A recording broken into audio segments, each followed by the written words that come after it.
Good afternoon, and thanks for joining us today. My name is Corey Pierce, and I'm the Marketing Director here at ChurnZero, and I'll be moderating. And I'd like to welcome you to our webinar titled Customer Success Leadership Study Results Revealed. Before we get started, I'd like to remind you that we are recording this session, and a link will be available 24 hours after this webinar. Throughout the presentation, you're welcome to submit your questions via the questions tab, and we'll try and answer them as we go. We want this to be as interactive as possible, and we'll also address other questions if we have time at the end of the webinar. I'm pleased to introduce to you our two presenters for today. First, we have Megan Macaluso, who is the VP of Customer Success and Operations at ESG, which delivers customer success as a service. Megan brings a thoughtful and dynamic client approach to her consulting work to combine process development, people, and automation to increase capabilities of CS orgs.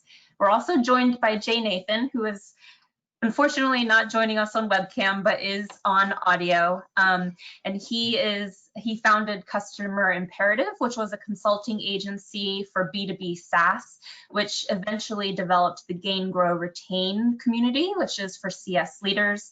Earlier this year, Customer Imperative was acquired by Higher Logic, which is the customer engagement and community platform, and Jay joined the team there as their Chief Customer Officer.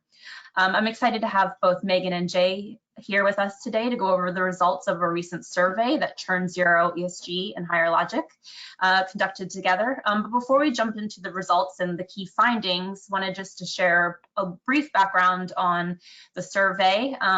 So first, kind of why we conducted the survey. Simply, we kind of wanted to shed light on the current state of customer success and the influence they have within their SaaS organizations. And we hope that by sharing these findings with you, we're kind of elevating the conversation of CS just getting validation within their organizations as, you know, a department and leadership, and giving some recommendations for really innovation and scale and maturity. So this is the first survey that we've conducted as a group together, and we plan to continue to do further research studies and reports so we can show more trends over time.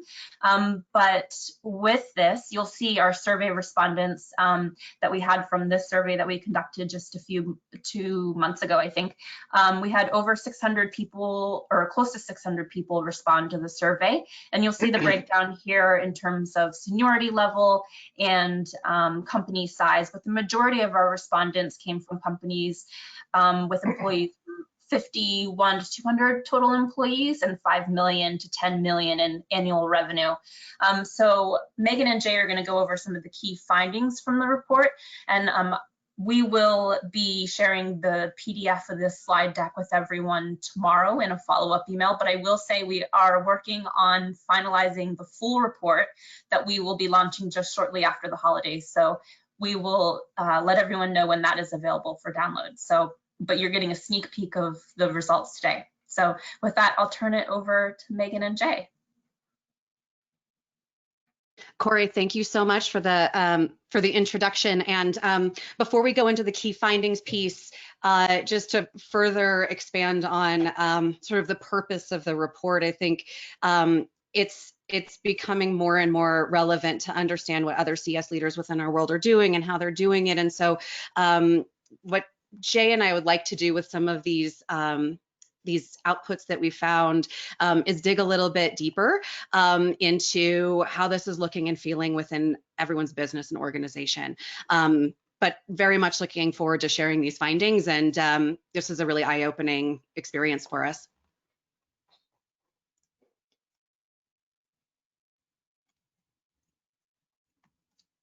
Okay, so one of the first questions that was launched was, does your CS function report directly to the CEO? And when we were looking at this over the course of the week, one of the things that we noticed here is if you look at the company size by employees, the bigger the company, the less likely it is that that function directly reports into the CEO. So Jay, I wanted to see if you had some initial thoughts on this one, because we did think that that correlation was pretty interesting. Yeah, absolutely. I just want to make sure you guys can hear me, even though you can't see me. Okay, good. I see your head nodding there, so that makes me feel good, Corey. Thanks. Well, and hi everybody. It's good to speak with you today. And I'm sorry my camera's not working, but yeah, I think it is interesting. If you think about the function of the customer success organization itself, it makes a lot of sense to me that the smaller the organization is, the more likely that department in particular is to report directly to the CEO. And then I think what we naturally see is that as companies get larger and scale and grow, customer success as a department, that individual department, may not necessarily report to the CEO anymore, but that doesn't mean necessarily that that is not part of a customer-centric organization that reports to the CEO. So Megan, I actually wanted to kick this one back to you a little bit. I know you've worked with some really large organizations over the course of your career and with ESG. Like, how do you see it as a company evolves and grows? Like, how do you see that evolving within the larger organizations? And I think there's a couple of variants of that we could talk about as well. But do you normally see the CS org reporting directly into to the CEO in those organizations, or do you see it sort of fitting into a customer organization of some sort, or an operations team or a revenue team? Yeah, so particularly with bigger businesses that have more traditional structure, so a transactional business, a business that's going through digital transformation is much less likely to have an existing CS organization, right, that was part organically of its growth. So I think there's one key differentiator here, which is, has the company scaled quickly, and they're big now, but really started with that CS fundamental organization as part of their initial structure, or are they a really big organization that is now trying to introduce customer success among all of the other more well-established organizations? And so to your point, you know, I think one of the things that we're starting to see is the center of excellence becoming more and more important as a way to introduce CS, because there are definitely, you know, elements of, you know, where did CS come from to begin with? Did it sort of spring out of a sales organization, right? So if it was sort of, you know, account management pivoted into customer success, or was it coming out of more of like a support or professional services space, can start to dictate then how customer success evolves. So I would definitely see that if there were, at least with the big companies that we've worked with, like really large globally trade, you know, global public, you know, a gajillion people all over the world, it's much harder to introduce a brand new methodology, but really seeing that center of excellence be a place where people within the organization that get CS, that see the vision, that know where it's going, can start to enable these like big global teams to start to come together and build toward that. So I don't know if you're seeing the same thing too, Jay. Yeah, absolutely. And I think even in, you know, our size organization at Higher Logic, we have about 350 team members in our company. You know, I am the chief customer officer, and our customer success team is a part of my organization. But we are a very customer centric part of the company, right? We're not necessarily revenue focused. Not that revenue teams can't be customer centric; they actually should be as well. Right, but then we're not operations. We are actually customer. The name of our team is customer experience. So I think it brings up another sort of an interesting topic here too, in that you know, we often hear and talk about like, does CS have a seat at the table, quote unquote. But the real question is, do you think we actually need a seat at the executive table to win? Right? Can you influence from within your organization, no matter what size it is? Bring the customer voice to bear, bring data and insights to the business, so that you know, no matter where you sit, you're leading with the customer in mind and helping drive positive change there. So I think I see it the same way. There also is sort of a, yeah, that even some of the larger clients, especially some of the larger not clients but companies, there's this idea of being born in the cloud, meaning that's where you know, your roots are, versus transitioning to the cloud. And I think you even see differences there, whereas, you know, a customer success team may organically exist from day one in a born in the cloud company, whereas adding that every time, to your point, Megan, is more of a change exercise, and it rolls into maybe another executive who's already leading a customer-centric function in the org. So Yeah. Well, and that's a really good segue into this next result, which asked, what is the highest CS leader in your organization, as well as does the CS leader have a seat at the executive table and the ability to create budget? So, at a high level, looking at this, a couple of takeaways were, the broader swath there, that like 38, almost 40% has like VP, SVP, or EVP within their CS organization that's strong. But 30% of respondents only have, a director or senior director as the highest seat. But Jay, to your point, just because the titles look that way, or to address the graph on the right around having a seat at the executive table, right? It looks like 3/4 of them do.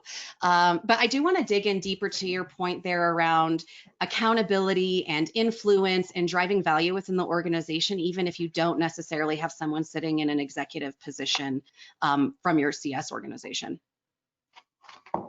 Yeah, I like this in general.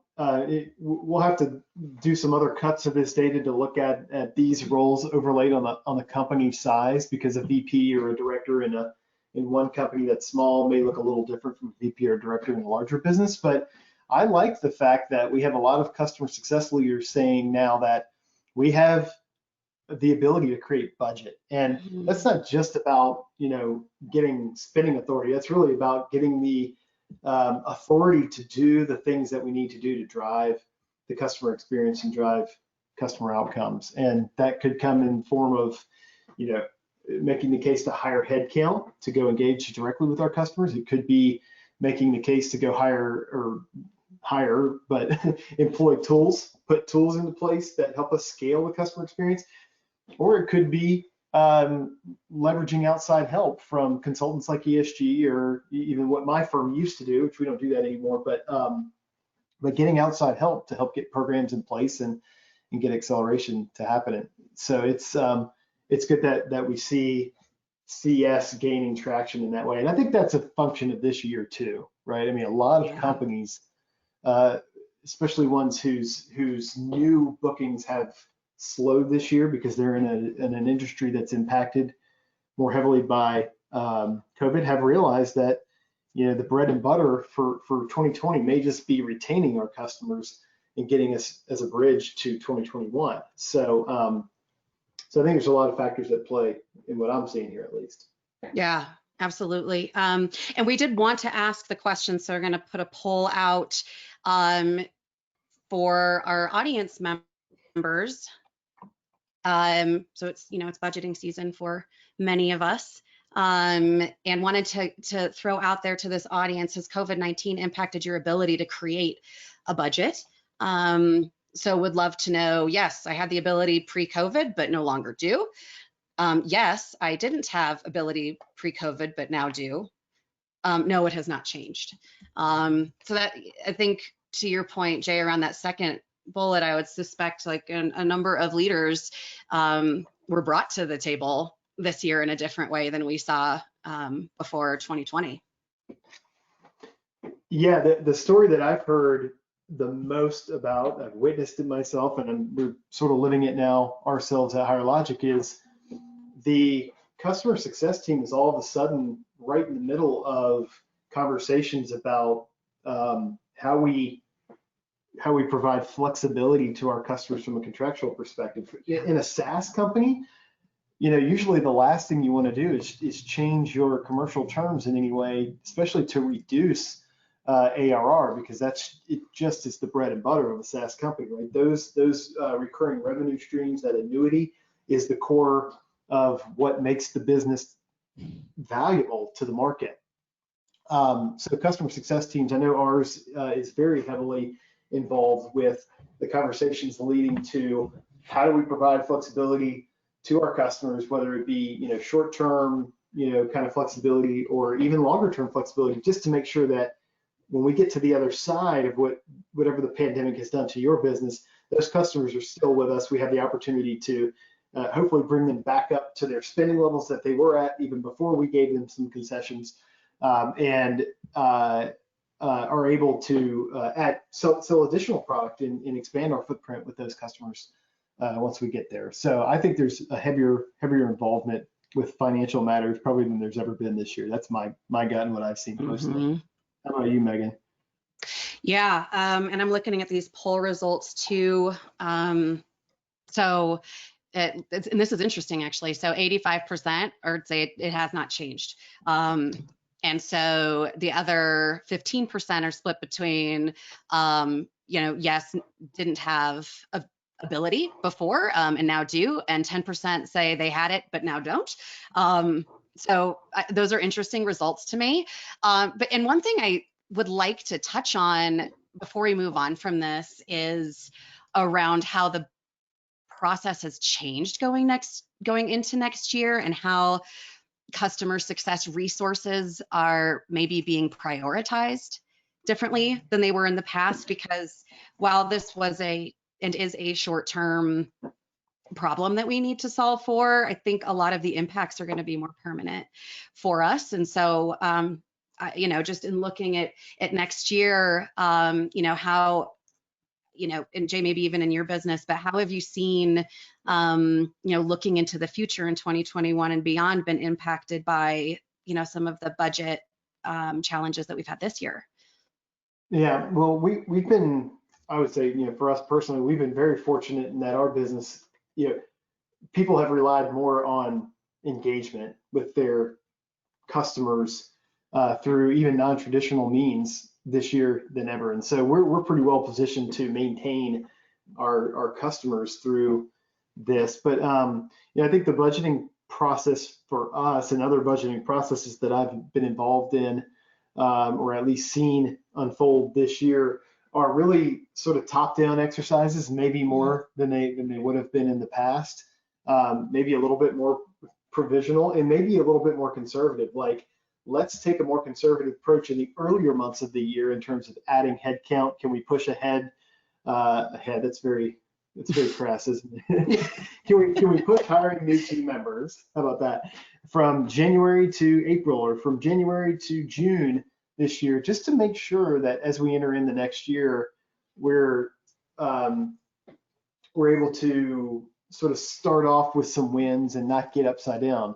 As the folks on this call are probably well aware, because most of us run annuity type businesses here. If you get behind in the early months of that kind of budget, you never catch up, right? And getting behind could be your bookings aren't where you want them to be. It could be your rev rec isn't where you want it to be, meaning customers haven't converted from a booking to live customers that you can recognize revenue for, or your retention might not be where you want it to be. So if you get behind on any one of those things in the early months, then it's going to be a hard year. Every board meeting is going to suck, right? And so it's really about, I think that the trend I'm seeing is just a more conservative approach, especially in Q1 and Q2 of the calendar 2021. Yeah.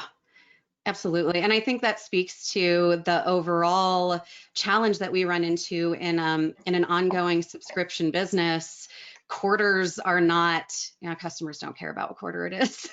No, they really don't. And so, I mean, to an extent, a lot of us, have that seasonality, but to your point, Jay, if the early in the year recurring revenue doesn't get going in that first quarter, then yeah, you're fighting that battle for the rest of the year. Yep. Okay. So let's move to some more results. So if we move into organizational alignment, and I think this is a nice next topic, given we're talking about budget and things. So which areas are tied to your organizational charter? And so at a high level in reviewing this, a couple of things that we noted onboarding primarily owned by customer success, which, for me was a little bit interesting that that doesn't sit more with, professional services, potentially support or some other organization. So, but I think that's a really positive attribute to notice. And then, we're gonna talk about sort of more cross-functional work. So I am gonna move to this one because we've got a couple good notes about this. So what departments do you work with on a regular basis to help you meet your objectives? And so, a couple things here, really happy to see that customer success is working with product this frequently. So to tell a funny story, the first time that we looked at a version of this chart, Corey and Jay and I thought that it was 16% respondents were only working with product, and we were all very alarmed. So this was a good result to see that product and customer success are working so closely together. And Jay, you talked about Abby at ChurnZero and how that's a great example of someone that is sitting across both of those organizations and really understanding that customer experience tip to tail. Yeah, absolutely. Some people may not know that on this call, and I don't work at ChurnZero, but I happen to know Corey and Hunter and Abby and the team over there. And Abby runs both product and customer success. I think that's a really interesting trend. You see it happen from time to time. It's probably even more prevalent because ChurnZero is a customer success platform, so they get deep insights for their product as well from that. But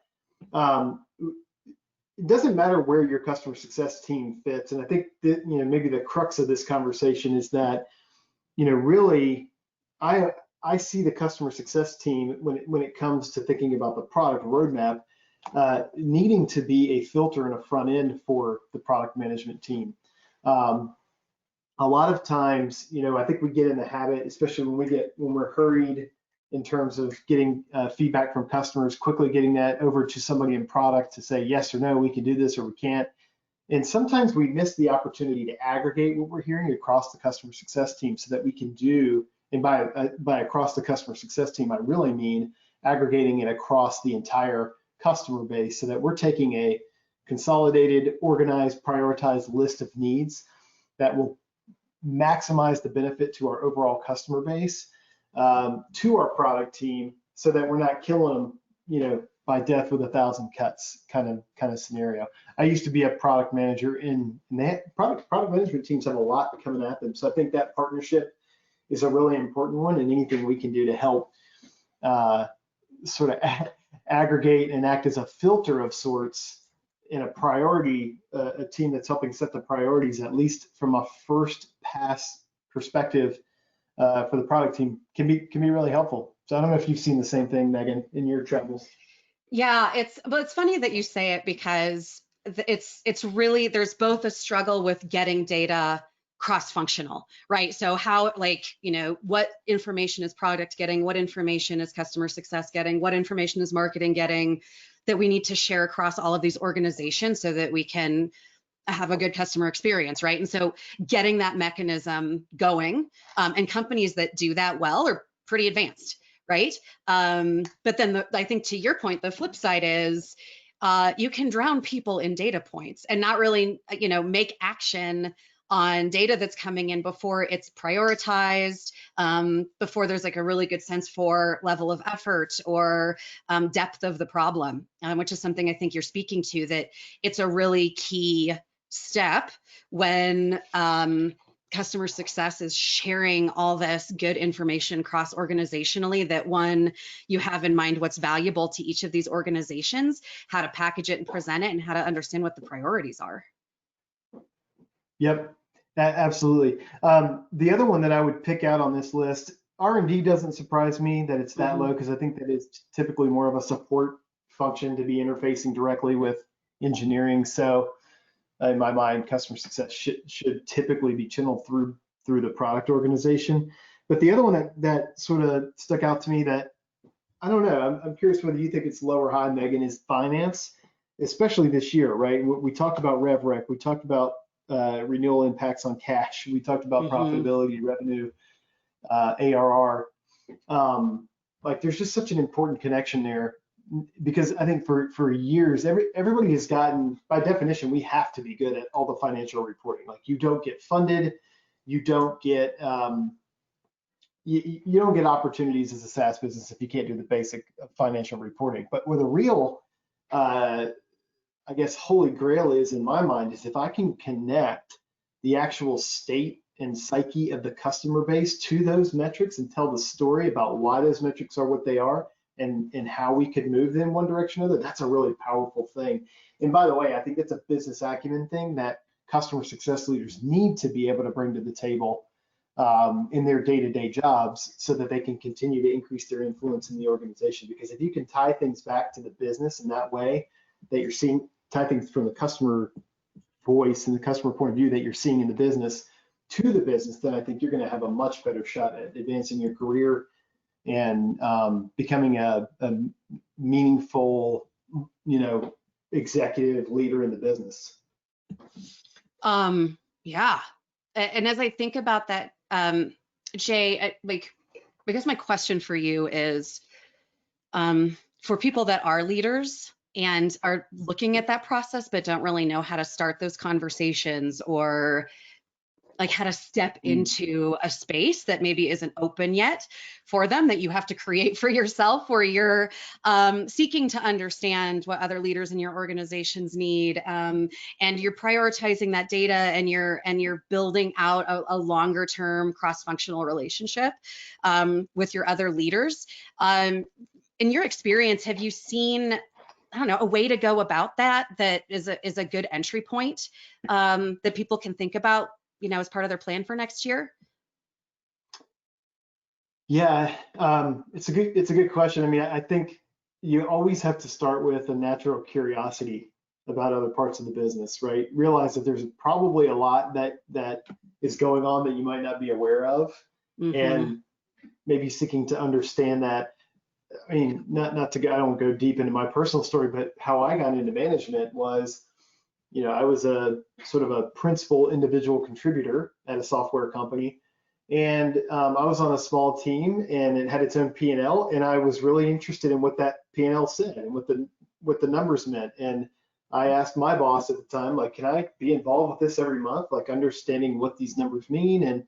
And before you know it, I was able to provide input into how to impact that P&L. And so I think natural curiosity. Most CFOs that I've met they love it when people come and talk to them about their day-to-day, because you can teach them something too about what you're seeing in the customer base and what the customer thinks about what we're doing. So I think there's a very symbiotic kind of relationship that can and should exist with the finance and customer success teams, because both of them really need information from the other. And I think just by its very nature, the finance team really isn't going to reach out unless there's a problem to be solved. And that may not be all the finance teams in the world, but maybe in my experience.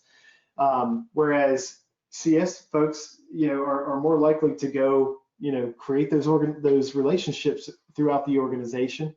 And I would just encourage people to sit down with the controller, or sit down with the CFO or the VP of finance, and ask them what problems they're trying to solve for. What problems do they see in the business?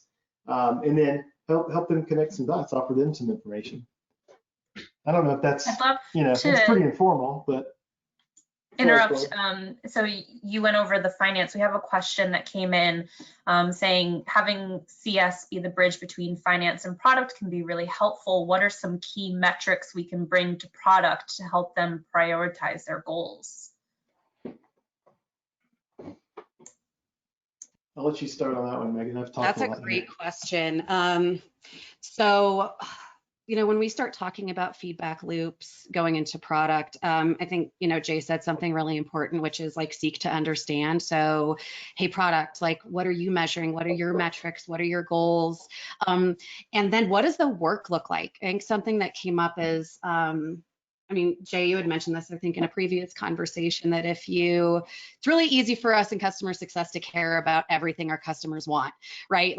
And so if they need the product to do something it's not doing today, and we're putting feature and functionality requests into product, I think it's hard to distinguish, like, you know, to know what the level of effort is there, right? And to understand what the benefit is to not just maybe one big customer, but to all customers. And so, I mean, to me, you know, those metrics are going to look like, you know, things like the impact, like what is the broader financial or customer facing impact that something within product, good or bad, is happening. Because I would imagine too, if you're getting a lot of positive feedback about some element of a product and you're not really, you know, customers are really happy with it, that should also be coming through. So I think it really is that, like, is it bigger than a bread box conversation? I think it's really understanding what product needs and wants and how they operate, and really running as one team as much as you can. Jay, what's your take on it? Yeah, I like that one team aspect. So the thing that we're trying to get to in my organization, and I increasingly see this happening across the SaaS world, and I think it's easier for companies that are born in the cloud. Companies that aren't born in the cloud have to sort of run to catch up here, but is getting alignment between product and customer success and all the other organizations that are involved with commercializing product features, and having a shared goal for a release, right? So an adoption goal. Because how many times, I saw a startling statistic the other day from Pendo, which is like 12% of product features are used. I don't know if that's accurate or not, but my guess is that it's probably not far off, right? 12% of all product features are actually used. So, and I'm sure ChurnZero has some statistics on this that they could share as well, but how many of us who have worked for software companies have seen tons and tons of time invested in a product feature being developed and then not used and not adopted widely by the customer base, either because it was too narrowly focused or it just didn't quite meet the mark? And we tend to go on to the next thing when that happens, and we don't finish the job. But if we're aligned around specific metrics that tell us that release has been successful with a shared understanding of what that means, then maybe we're more likely to double down after that initial release, finish the feature, make sure it's rolled out, make sure it's widely adopted by the customer base. So I think for me, it's adoption, which hopefully could be a joint leadership between product and customer success. Well, and that's even more broad, because how is it sold? How is it marketed? What expectations were set initially with customers? Like, how aware are they that this exists? Like, have we identified use cases for that, right? Is it being trained, right? Like, are people not using it because they don't like it? Or are they not using it because they don't understand it, or because they don't know it's there? Or they don't know how that's effective within their business. And so then you're even broadening the scope out beyond customer success and product, right? To like, okay, so why? Like, why isn't it being adopted? And try to like find that out quickly. And then understand, I think to your point, like, well, what are the resources required for this, for adoption of this? And is it worth it for the customer, for us to put forth that effort and those resources? Awesome. So we've got a little bit of time left. By the way, guys, I don't think we're going to make it to all of these outputs. There's a lot of good results from the survey. We're going to get through the rest of these as quickly as we can. So this output, I'm sure everybody in this audience has, had this conversation a number of times, but who owns renewals, and who owns customer expansion and upsell, cross-sell? So results came back, 50% of surveys came back that yes, customer success owns renewals, 19 sales, 16 account management, 8% of a dedicated renewals team, and then other. So I think, pretty much what we find in the CS world. I have to share a story about this because, Jay, I was talking to Boaz about this recently. And we were talking about how important like your leaders are and the people that are within your organization and where their strengths are. And so there's the broader debate around should customer success own renewals or not?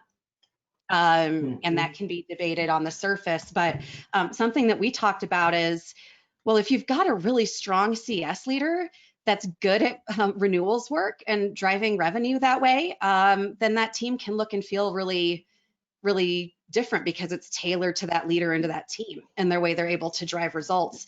And I think back to just the crux of this is, at the surface, it's easy to have an opinion about where these things should sit or not sit, but it's so dependent on your organization and what its strengths are, and how your team is built and working together. Yeah, couldn't agree more. And Boaz and I actually wrote an article on this earlier in the summer. And you guys probably were touching on some of the same concepts there. But so there's the internal skill sets, but I think there's also the external, like what are the needs of the customer? I can tell you, my customers, for example, they need guidance to best practices and adoption assistance in our platforms. Even when they're doing a great job, there's probably more in our product that they don't even know exists yet that they could be leveraging to take advantage of to increase engagement with their customers and their members of their communities. So, that is, we want our CSMs to be really pushing them to get the most value out of the products that they already have with us. Now, by definition, if we do that, the renewal is going to be sort of a non-event. Right. I think the other factor here, so there's maybe the robustness of the product, and then there's also the maturity of the organization. As organizations scale, they tend to specialize more, right? And so even if you have a leader who can run the renewals play, the question is, should that be the same person as the CSM? We just built a renewals team in my org. It sits underneath the customer success team. It is part of customer success, but to the customer, those are two different touch points, so that we don't have to basically have a CSM who's chomping at the bit to close something, right? Right. a booking, it's a renewal booking, as their primary target. We have other people who are going to have that primary target, and I get to stay focused on providing value and maximizing what you're getting from the subscriptions you already have. Now, what we also are doing to make that work is we're aligning the customer journey so that there are touch points, well ahead of when the renewal manager has to get involved with an account, that ensure that we've got the value proposition in place, it's been communicated, we have the right relationships, and we're able to have those conversations at the right levels in the organization well before the invoice or the renewal paperwork comes through from the renewal manager. So I think part of it is a function of scale as well. Again, just for reference, we're 350 people as a whole, as our company. And so, that's the way we've begun to organize, but we just made that shift. So I think it's just about the right time for us. Yeah, and something you said in there is interesting too, like the robustness. So, having done renewals work in previous lives, the quoting process and the commercial process in B2B in particular can be, really time consuming. And something that we hear talking to companies a lot is, we're having a really hard time getting our CS team to be proactive because they're spending all other time doing renewals. Because the renewals process is hard. And so then it's really hard to get that, back in the other direction. That's right. And you got to be really good at renewals, because there's a lot of levers you can pull on a contractual relationship. You can talk about payment terms. You can talk about term length, how many years the contract is. You can talk about the actual pricing. You can talk about the capabilities that are part of the contract. So there's so many different levers that you can pull. So we decided to consolidate. Instead of trying to train everybody to become really, really good at that and the best practices piece, it's really a specialization play. And I think, over time, we'll see that continue to, as companies get larger, that will continue to be the trend, is specialization toward those individual motions. But then, the onus is on the management team and the processes that we set up to make sure that these things work well together. Absolutely. And to your point with this, survey results around the who owns customer renewals, seeing the same trend we saw earlier, where the bigger the company, the less frequently you see CS ownership of renewals. And to your point, I think that probably has a lot to do with specialization. Mm-hmm. Yeah. And then from a cross-sell, upsell perspective, which we didn't spend a lot of time on, similar trends that we're seeing. And then, I think, Jay, you said something interesting that's always important to tell ourselves is trying not to create the closing behavior that's more important with your customer than their experiences. And so I know this one's tough. Like, you're also the person that is probably in the best position to understand what the customer challenges are and what the customer's business is and what their success criteria are and how they operate and what they need. But it does create really specific behaviors when, CSMs have a quarterly target to hit, or there's an upsell expectation for them. Yeah, because it becomes a different role. And I've gone back and forth on that just in the different situations I've seen. But I mean, at the end of the day, I think the key here is that this is and I say this all the time, I think, but like, SaaS is a team sport. It doesn't matter whether we're talking about product, doesn't matter whether we're talking about customer success, engineering, like, none of it happens if all the pieces aren't working together. So from a customer success perspective, if people are familiar with RACI, the term RACI, responsible, accountable, consultant, informed, it's consultant speak for like how you figure out roles and responsibilities within an organization. But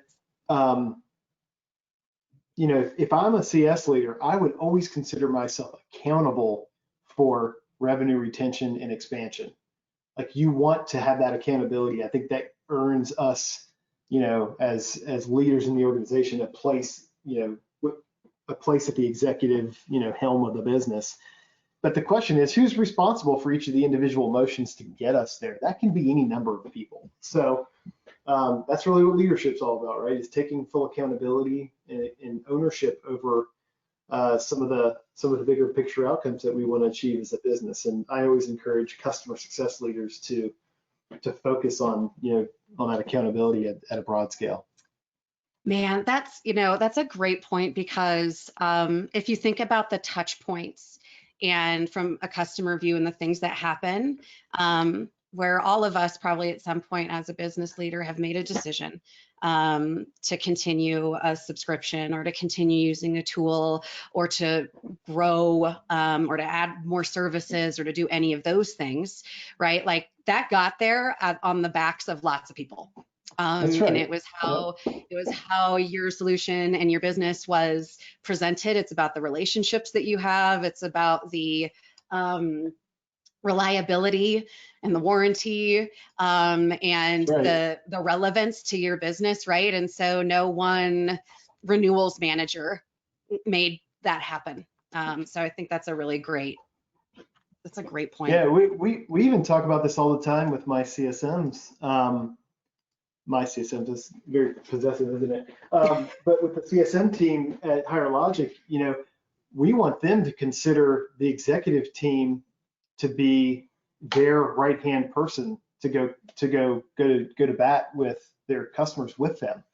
None of them should hesitate to utilize me or our CEO or our CFO or our CMO, Kevin, and when it comes to engaging. But they are closest to the customer, so we count on them to bring us in. So there's often, I think, a feeling that if I'm not doing it myself, then I'm not winning, right? And that's just, we have to get over that and learn how to leverage the team around us. Megan, it looks like you have a hard stop at 1 o'clock. Your calendar invite popped up over the slides. Oh, I'm so sorry. It's all right. I just thought I'd make a joke about it. Man, I thought I turned all my notifications off. Webinar foul. That's okay. I can't even figure out how to turn my webcam on, so you're still doing better than I am. You can tell the holidays are coming, everyone. Yes. So this last section we'll address is customer success operations. So there were some survey questions around tool stack, right? And so this was a big, this was a big piece of this survey project was really understanding what kind of technologies are being used in what ways together to advance and enable customer success operations. And so, you know, something that we found here, what does your CS tech stack look like? Indicate the areas where you have a tool in place. So, you know, CRM, no surprise there. And then as you kind of go down the stack, you see, you know, the first two being established tools that I think existed long before customer success specialty tools came into place. So CRM, support, and then, you know, about half of us look like we've got a CS platform in place. And again, that task project element, I think that's important. Again, as we go back to relationships with with your product team or with professional services, what this tells me is customer success is involved in what's going on in those areas, and that's really positive. And then closely behind with the CX and the surveys. So, I mean, I don't know, a couple years ago, certainly, I don't think we would have heard that 40% of customer success organizations were launching surveys and had CX coming back. And then you move down to chat product and then customer engagement. A little bit of LMS there. That's good. That should be bigger. Yeah, I'm surprised it's so low. Yeah. Well, I think what you're seeing with CS platforms is that we're hitting a tipping point, right? To where, you know, everybody has sort of come to the realization that there's some kind of capability that sits on top of the CRM that we actually need above and beyond to help. And really, I think the thing that we get out of that at Higher Logic with our platform is we get speed and agility to not have to, like, we can manage that much like the marketing team can manage what they need to execute from a marketing perspective out of their team and their operations team without having to go through IT to drive that. Like, it's an end user function. It's not an administrative function to have a tool like ChurnZero that helps you, you know, execute your campaigns and drive your one-to-many customer engagement program. So I like to see that we're hitting a tipping point there. I do question whether only 81% of folks have CRMs in place. I don't quite believe that yet. But I think specific to CS teams, it might be true, right? Like 20% of CS teams aren't really using the CRM, and I think there's power there to be leveraged as well. Yeah, that was the thought I had, is I wonder, you know, if that's coming along with the advancement of other tools that connect into your CRM. I'm sure most, you know, CS teams don't really want to be working out of a CRM and a customer success tool. We try to limit that, but yeah, I agree with you there. Is there anything missing for you here, Jay? Well, I mean, I think the thing that I have a near and dear passion for is the customer engagement platform. I'm gonna assume that that's a community platform, you know, for the sake of this conversation. But you know, I think that is poised to grow a lot. I think in the coming years, in months ahead, because to me, there's no vertical software company that shouldn't have a customer community that they're helping to use to foster many-to-many engagement and collaboration with their customers. And so I think those are going to be really important tools to link into all of these others, the CS platforms, the support and CRM platforms over the coming years. Of course, I'm going to say that, right, because Higher Logic, but I'm also living it right now. We have our own community internally that is just amazing for our users. And then we have the Gain, Grow, Retain community as well for customer success leaders, which we've seen just amazing benefits in terms of just collaboration and knowledge sharing with our audiences. And as I'm looking at this too, when you say that, Jay, is like how many of these different platforms are kicking out customer facing communication in some way, right? Like, like a lot of these have that capability of digital communication right to the customer, and having consistency across that communication and making sure that you know, your brand and your marketing team understands how your customers are being communicated to. It's really easy for different teams to use these tools independently of one another, and then there's just like a flurry of stuff being thrown at customers without kind of the strategy and the workflow behind it.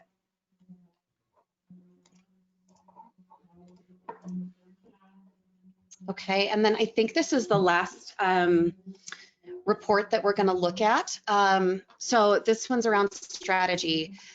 Which of the following strategies do you have implemented? And there's a bunch of tiny words here, but you know, the number one thing that we see here that's fully implemented is delineation between technical support and account ownership, which seems right. That's pretty like fundamental to, I think, the creation of CS within your organization is what is that difference between success and support, you know, for businesses that for which CS is new. And then if I look at some of these other ones, you know, customer health score visible to all customer-facing roles. So, you know, again, that's it kind of goes back to the theme of a lot of things we're talking about around like those data points getting into product and coming back to marketing and coming back to sales, right? So how are you measuring customer health? What is a healthy customer? And then how do other people and executives and teams within your organization know what customers are healthy and why? Yeah, and I think a lot of these, they obviously, you know, if you're not fully implemented or even partially implemented on these things, it's not something to feel bad about. It's very much a function of size and maturity and how long you've been running the CS play, so to speak. But probably the thing to start with, in my mind, is the thing that's furthest along in this survey, which is, have you delineated the roles that you want to play proactively on customer accounts versus the support function? Because it's really hard for a support organization to do both of those things.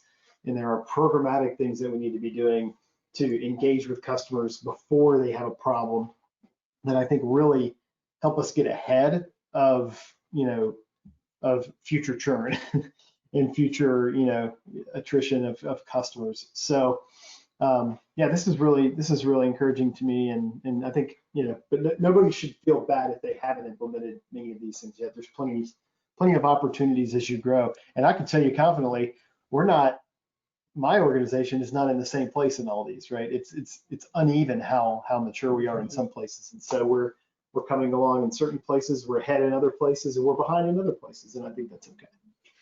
Well, and that's it. These are fluid things.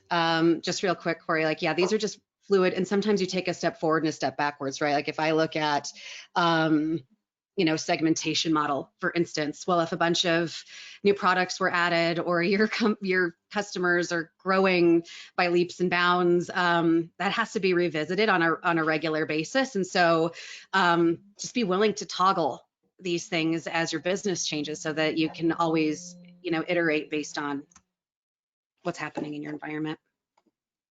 I wanted to say with CS ops being largely not implemented, Megan and Jay, kind of what is your experience for when teams might be ready to implement CS ops as part of a role or part of the department? Well, I'm going to say that I like it right at the beginning. And Jay, I don't know, like you'd say the Yeah, same thing, but I definitely people that like start with that mindset of, hey, get the operations right first and understand the data and understand the customers and take that approach and have the time to do it. Frankly, like that's not always an option, but I would say, man, like if you can fight for that level of understanding from the get-go, that would be my recommendation. Jay?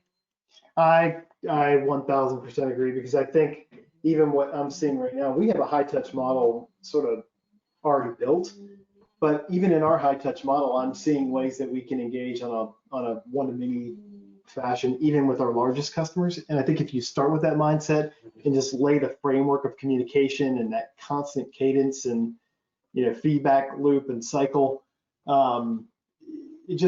it's something for everybody else to build upon. So I tend to be with you, Megan, on that one for sure.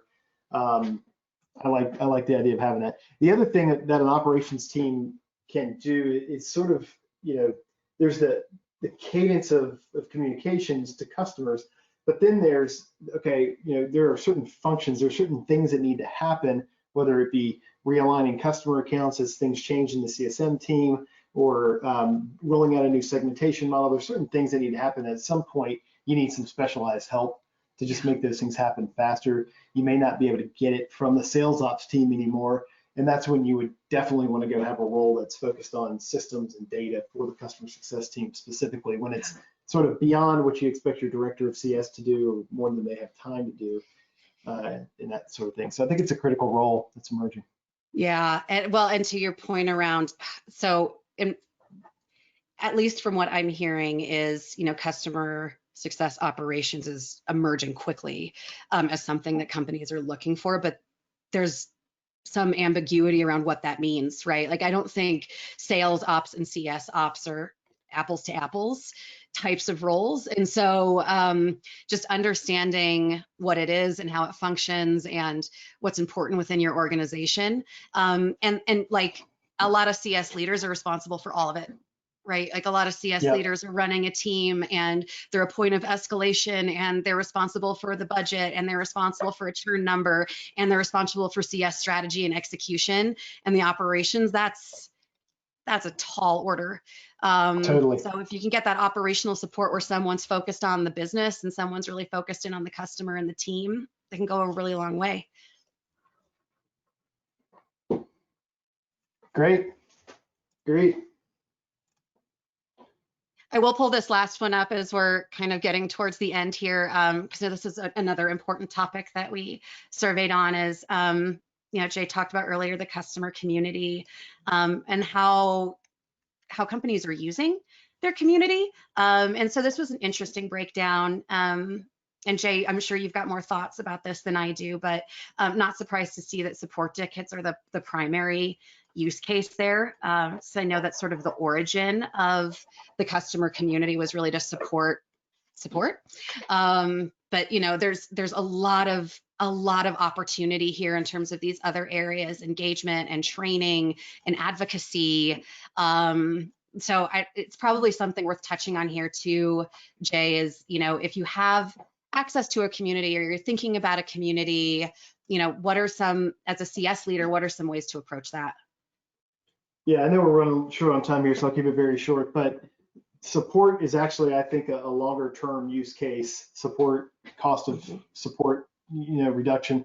The primary use case that we see with a lot of small and mid-sized SaaS companies is to actually build market presence. So to do training, customer engagement, build advocacy, marketing. We see a lot more of that in the early stages, but both of them apply. That the key is to pick a specific use case that you have an executive sponsor for to drive the initial deployment of the community, and then over time roll it out to the other areas, because it actually is going to serve a bunch of different functions in your organization. But you have to have that initial draw to it to make it viable from a business standpoint.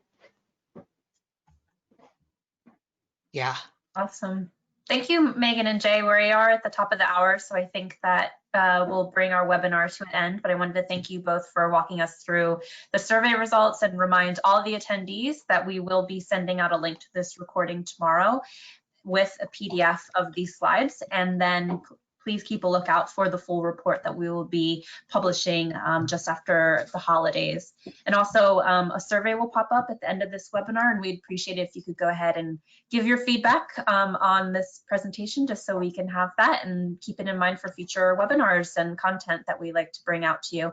So thanks everyone for joining us, and I hope you have a great rest of your day. Thanks, Corey. Thank you, everybody. Thanks, Take everybody. care. Bye-bye. Bye.